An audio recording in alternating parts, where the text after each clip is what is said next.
अस्सलाम वालेकुम, स्वागत है आप सबको मेरे इस यूट्यूब चैनल पे। आज का जो टॉपिक है वो बिल्कुल एक ज़बरदस्त टॉपिक होने वाला है। उन तमाम चीज़ों के बारे में हम बताएंगे कि क्या डेयरी फार्मिंग जम्मू कश्मीर में सेफ़ है कि नहीं है, क्या इसमें प्रॉफिट है कि बस ये टाइम वेस्ट है और कुछ नहीं है। और इसमें हम आज ये भी बात करेंगे कि गवर्नमेंट की सतह पे क्या चीज़ें करने की ज़रूरत है जिससे कश्मीर में डेयरी फार्मिंग जो है वो प्रॉफिटेबल हो जाए।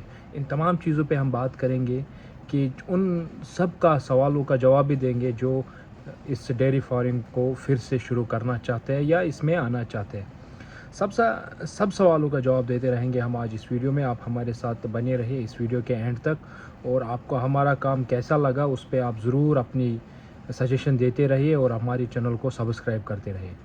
सबसे पहली बात यह है कि क्या ये प्रॉफिटेबल है कि नहीं है। तो इसके लिए दोनों सवाल है, ये प्रॉफिटेबल है और नहीं भी है। खासकर मैंने जब ग्राउंड लेवल पे इस बात पे रिसर्च किया है, क्योंकि मैं खुद भी एक डेयरी फार्म चला रहा हूँ पिछले 3-4 साल से।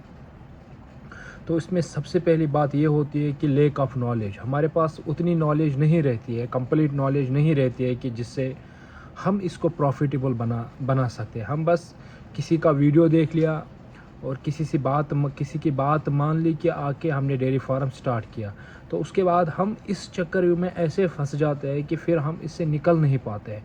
और जब निकलना चाहते हैं तो फिर भी नहीं निकल पाते, और जब तक हम इससे निकल जाते हैं तब तक काफ़ी देर भी हो चुकी होगी। आप किसी की बात में मत आइए और किसी का वीडियो आप देख के या किसी का आप रील देख के वो पैसे गिन रहा है या दूध देख रहा है कि यार शायद ये तो लाखों कमा रहा है, ऐसी कुछ बात नहीं है। कम से कम डेयरी फार्मिंग में आपको 6-7 महीनों की रिसर्च चाहिए, और उसके बाद उसको उस तरह से स्टार्ट करना है कि जिस तरह से आप इसको फिर ईज़िली ऑपरेट कर सकते हो। कहीं भाई ऐसे भी करते हैं कि रील्स देख ली, वीडियो देख लिया और फिर आ गए 5-10 गाय खरीद लिया, 10-20-30 लाख इन्वेस्ट किया और कुछ भी पता नहीं होता है, तो 1 साल के अंदर अंदर वो सब कुछ फिनिश हो जाता है, ख़त्म हो जाता है। तो इसीलिए इसमें हर एक चीज़ रिसर्च करना है कि कितनी गाय लाना है, और कौन सी सबसे बेहतरीन जो इसका सवाल का जवाब है कि कौन सी गाय लेना है, कि कश्मीर में कौन सी गाय। आपको मालूम है हमारा वेदर जो है ना वो बहुत ही अनकंडीशनल है। हमारे पास ये 2-3 महीने की धूप रहती है, उसके बाद हम अफोर्ड नहीं कर पाते हैं कि हम अपनी गायों को बाहर रखें। उनको लाजमी उन शेडों में रखना पड़ता है जिनका वेंटिलेशन सिस्टम भी बहुत वर्स्ट है। हम नहीं रख सकते हैं बड़ी बड़ी खिड़कियाँ, हम बिल्कुल छोटी खिड़कियाँ रखते हैं, उसकी वजह से भी हमें बहुत सारी प्रॉब्लम उस विंटर में आती है।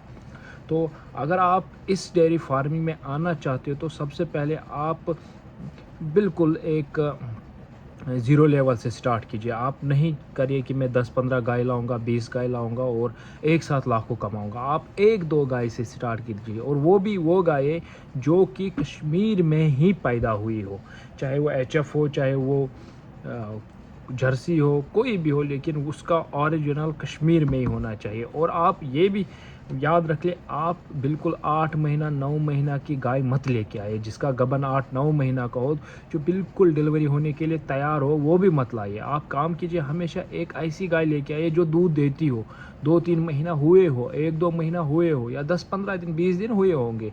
तो उस गाय को आपका बेनिफिट ये है कि आप उसको जितना भी मेहनत करेंगे ना वो आपके लिए अच्छा है, क्योंकि आप स्टार्ट कर रहे हो। अगर आप स्टार्ट कर रहे हो ना तो आपके पास गाय है, वो 10-15 किलो दूध दे रही है, 10-15 लीटर दूध दे रही है, तो आप उस पर रिसर्च अगर करो ना, वो आपके पास जब पहुंचेगी माहौल चेंज होगा, सब कुछ चेंज होगा, ज़्यादा से ज़्यादा वो 10 लीटर से 8 लीटर 7 लीटर तक पहुंच जाएगी। लेकिन उसको आप जब रिसर्च करोगे तो फिर आप उसको कैपेसिटी पे, अपनी पीक कैपेसिटी पे ला सकते हो।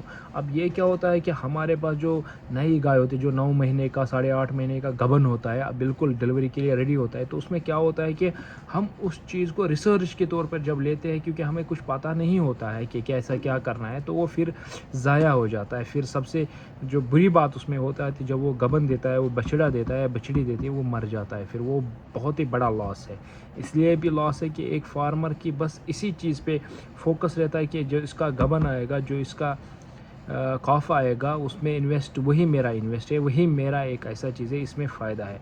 तो ये चीज़ें आप मद्देनज़र रख लीजिए। और दूसरी बात, ग्रीन फोल्डरिंग जो आप बता रहे हैं कि आप एक ऐसे समय पे लेके आइए कि जहाँ पे ना ज़्यादा गर्मी हो ना ज़्यादा सर्दी हो, اور پھر آپ کو ایک پراپر ٹائم ملے اس کو ایکسپلور کرنے میں، کہ اس کو ایکسپیریمنٹ کرنے میں، یعنی آپ بالکل اپریل مئی میں بالکل یہ ٹھیک رہے گا. آپ ونٹرس میں زیادہ تر باہر سے ہمارے پاس گائیاں جو آتی ہے وہ ونٹرس میں آتی ہے. وہ بہت ہی بڑا یہ جو ہے نا ڈس ایڈوانٹیج ہے ایک فارمر کے لیے. وہ ونٹر میں گائے لے کے آتا ہے تو پھر اس کے پاس ہوتا کیا ہے اس کو دینے کے لیے؟ اس کے پاس وہ تو دان گھاس ہوتا ہے اور کچھ نہیں ہوتا ہے. تو یہ بھی ایک بہت ہی بڑا ڈس پوائنٹ ہے ہمارے فارمرز کے لیے. تو ان چیزوں کا آپ مد نظر رکھتے ہیں، انشاءاللہ آپ کا جو بزنس ہے وہ پروفیٹیبل ہو جائے گا. تو آپ کو اچھا پروفٹ ملے گا، لیکن آپ پھر اس چیز کو آپ دھیرے دھیرے بڑھاتے رہے. 2 سے 3، 3 سے 4، 4 سے 5، 5 سے 6. آپ کو کبھی یہ بات اپنے ذہن میں نہیں لے کے آنا ہے کہ میرے 2 گائے ہیں، اب میں اس کو ایک ساتھ بڑھا کے 10 کر دو. آپ کو اس ذہن کو چھوڑنا ہے.